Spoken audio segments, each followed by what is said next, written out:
కొంపల్లిలో dummy గన్తో బెదిరించిన దొంగలను పట్టుకున్న పేట్ బషీరాబాద్ పోలీసులు. పేట్ బషీరాబాద్ పోలీస్ స్టేషన్ పరిధి కొంపల్లిలో కిరాణా షాప్ ఓనర్ను డమ్మీ గన్తో బెదిరించి 4 లక్షల నగదును దోపిడీ చేసుకున్న కేసును పేట్ బషీరాబాద్ పోలీసులు ఛేదించారు. ఈ నెల 11వ తేదీన రాత్రి 10:30 షాప్ మూస్తున్న సమయంలో దోపిడీ జరిగింది. షాప్ యజమాని సాయిబాబా రోజు వచ్చే కలెక్షన్ డబ్బులు రోజు తీసుకెళ్లడానికి గ్రహించిన దుండగులు పథకం ప్రకారం దోపిడీ చేయాలని పథకం వేశారు. జల్సాలకు అలవాటు పడ్డ యువకులు ఈజీగా డబ్బు సంపాదించాలనే ఉద్దేశంతో దోపిడీకి ముందు రెక్కి నిర్వహించారు. రాత్రి సమయంలో 4 నిందితులు బైక్స్ పై వచ్చి కిరాణా షాప్ ఓనర్ చేతిలో నుండి క్యాష్ బ్యాగ్ను లాక్కున్నారు. అదే సమయంలో షాప్లో పనిచేసిన కుర్రాడు అడ్డగించగా ఆ కుర్రాడిని తోసివేసి దుండగుడు మిగతా వారితో కలిసి పారిపోయారు. షాప్ ఓనర్ సాయిబాబా పోలీసులకు ఫిర్యాదు చేయగా కేసు నమోదు చేసుకున్న పేట్ బషీరాబాద్ పోలీసులు ప్రత్యేక టీములుగా ఏర్పాటు చేసి దర్యాప్తు ప్రారంభించారు.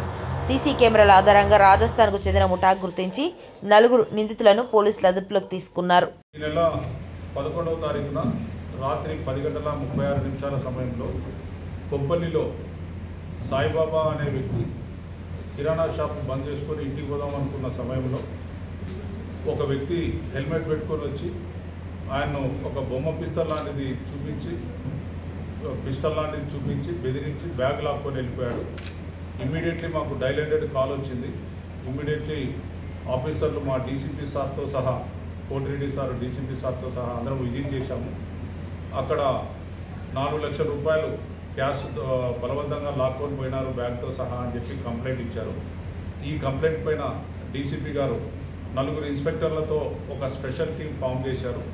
ఎస్ఓటీ వాళ్ళు, క్రైము, సిసిఎస్, లోకల్ పోలీసులు అందరితో ఫామ్ చేసి వర్కౌట్ చేయడం స్టార్ట్ అయింది. దగ్గరలో ఉన్నటువంటి సీసీ కెమెరాలు, టెక్నికల్ సపోర్టు అవన్నీ చూసుకుంటూ పోతే వీళ్ళు దగ్గరలో ఒక కిరాణా షాప్లో ఒక ఫోటో వచ్చింది. ఆ ఫోటో ఆధారంగా వర్కౌట్ చేసుకుంటూ పోతే 4 నేరస్తులు దొరికారు. ఈ 4 నేరస్తులు రాజస్థాన్కు సంబంధించిన వాళ్ళు. వీళ్ళల్లో ఒకరు మహేందర్ ఖాన్, ఇతను రాజస్థాన్ జాలోర్ డిస్టిక్ నుంచి వచ్చాడు. ఈయన హైదరాబాదులో కిరాణా షాపుల దగ్గర మెటీరియల్ సప్లై చేసుకుంటూ ఉంటారు. ఇతను రాజస్థాన్ నుంచి రాహుల్ ఖాన్, రుస్తుమ్ ఖాన్ అనే ఫ్రెండ్స్ కూడా ఇక్కడ తీసుకొచ్చి ఇతనితో పాటు పని చేయించేవాడు. వీళ్లకు ఈ కిరాణా సప్లై చేసే సమయంలో దీపక్ అశోక్ పవార్ అనే వ్యక్తి పరిచయమైనాడు. ఈ 4 గత 2 సంవత్సరాల నుంచి ఒకరికొకరు ఫ్రెండ్షిప్గా ఉంటూ వీళ్ళు ఏదైనా పెద్ద నేరం చేసి ఎక్కువ డబ్బులు సంపాదించాలన్న ఉద్దేశంతో మాట్లాడుకున్నారు. ఈ మహేందర్ ఖాన్, ఈ సాయిబాబా అనే ఇతన్ని టార్గెట్ పెట్టుకున్నారు. ఈయన ప్రతిరోజు రాత్రి 10:30కు వచ్చిన కిరాణా షాపులో వచ్చిన డబ్బులన్నీ తీసుకొని పోతాడు. మనం ఆయన ఈజీగా టార్గెట్ చేయొచ్చని బ్రీఫ్ చేశాడు. ఆ విధంగా 4 2 మోటార్ సైకిళ్ళ పైన వచ్చారు. 2 ముందు వెయిటింగ్లో ఉండగా ఒకతను మోటార్ సైకిల్ ఆన్లో పెట్టుకున్నాడు.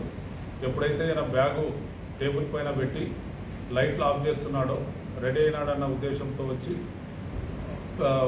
పిస్టల్ లాంటిది చూపించి బెదిరించి తీసుకొని పారిపోయాడు. అదే సమయంలో వాళ్ళ వర్కర్ పర్వేష్ అనే వ్యక్తి నడుము పట్టుకొని అతని ఫింగర్ ప్రింట్స్ అన్నీ వెరిఫై చేశాము. ఇప్పటి వరకు పాత కేసులు ఏమి లేవు. ఇప్పుడు 71,180 రూపాయలు రికవరీ అయింది. 4 మొబైల్ ఫోన్స్, ఒక లైటర్ పిస్టల్, 2 యాక్టివా బైకులు రికవర్ అయినాయి. ఈ దొంగతనం చేసిన డబ్బులతోనే ఒక సెల్ ఫోన్ కొన్నారు. వీళ్ళు ఇంకా కొన్ని వస్తువులు కొన్నారు.